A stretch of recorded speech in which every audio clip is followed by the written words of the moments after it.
experts. We're now going to talk to one expert who's been covering this story in very great detail. Gillian Steward is a Calgary-based writer and journalist and a former managing editor of the Calgary Herald, and she writes a column also for the Toronto Star on issues such as this, specifically the Alberta oil sands. And welcome to Biz Asia America. You heard what Christian said earlier about this, all these questions, and it doesn't seem like there's answers. The debate, the tone of the dialogue. You have been following this very closely. We're very interested to hear what your thoughts are as to which direction this debate is going towards. Well, you know, in Canada, and particularly in this part of Canada, which is in the west, where the oil sands or the tar sands are located, there's a lot of support for the Keystone XL. People here want it to go ahead. There is some opposition, but not much. In other parts of Canada, there's more of a generalized opposition to Keystone, and it's mainly because of greenhouse gas emissions. The oil sands are carbon intense when it comes to production, and their greenhouse gas emissions are doing nothing but going up. So there's a lot of concern about that, and I think some environmentalists and other people in general would like to see those emissions come down, and they see stopping the Keystone XL as one way to make that point.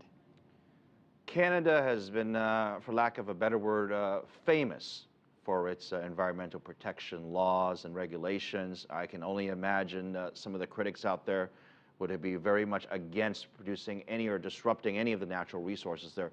What is the most #1 issue that you hear from the critics when they talk about we should not build this pipeline here? Let's talk specifically about going to the West Coast in terms of exports to Asia.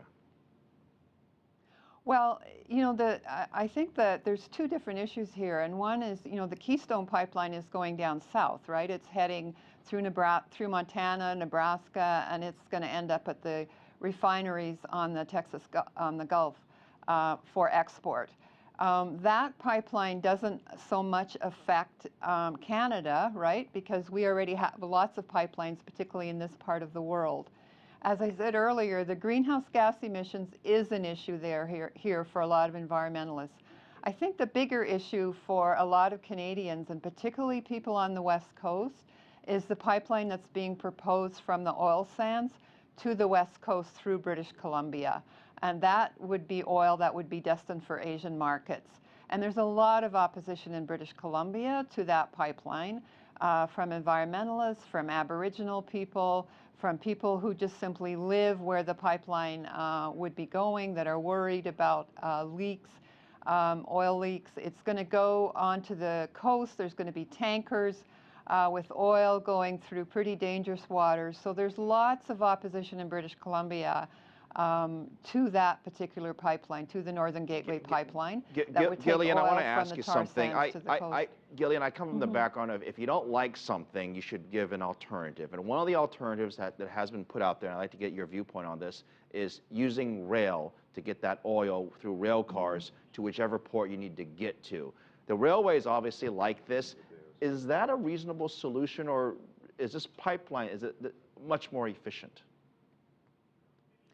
Well, I think the pipelines are more efficient. I don't think there's any question about that.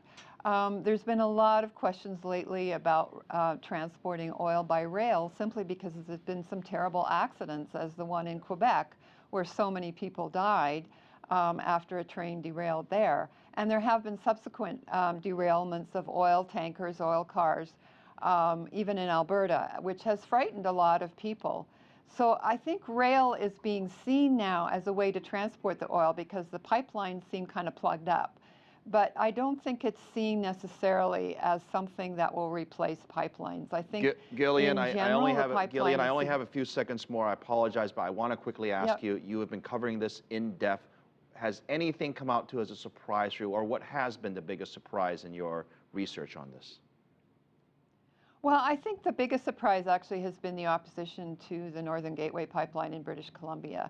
That opposition seems to have grown, and it's caused a lot of stalling, and this project just seems to be taking a lot longer than people thought, as is true of the Keystone pipeline in the United States. It's been going on now for a long time, and a decision hasn't been made. All right. Gillian Steward, thank you very much for joining us from Calgary.